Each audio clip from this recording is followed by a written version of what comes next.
Last week আমাদের বাসায় মাত্র ১ ঘন্টার প্ল্যানে আমরা একটা পিকনিক আয়োজন করেছিলাম। তো নর্মালি এগুলো অনেক প্ল্যানিং করে করা হয়, যেহেতু প্রত্যেক বছরই আমরা ডিসেম্বর জানুয়ারি আসলে ৩-৪টা ফ্যামিলি পিকনিক বা ওয়ান ডিশ পার্টি করি। বাট এবার সবচেয়ে কম টাইমে সবকিছু অ্যারেঞ্জ করা হয়েছে, দ্যাটস ওয়াই মেনু খুবই সিম্পল রাখা হয়েছে, সবজি খিচুড়ি আর ঝাল ঝাল করে আলু দিয়ে মুরগির ঝোল। যেহেতু আমাদের প্ল্যান হয় দুপুর ১২টায়, সো সবকিছু ইনস্ট্যান্ট বাজার করে এনে কেটে কুটে রেডি করতেও ১:৩০ বেজে গিয়েছিল।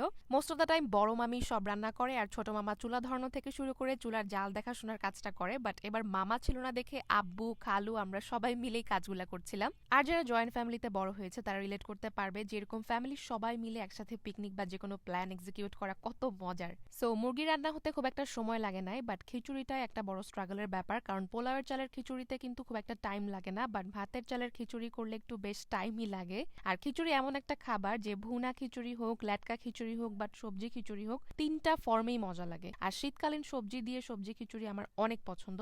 আর যে কোনো রান্নাই লাকড়ির চুলায় করলে টেস্ট আর ঘ্রাণটাই থাকে অন্যরকম।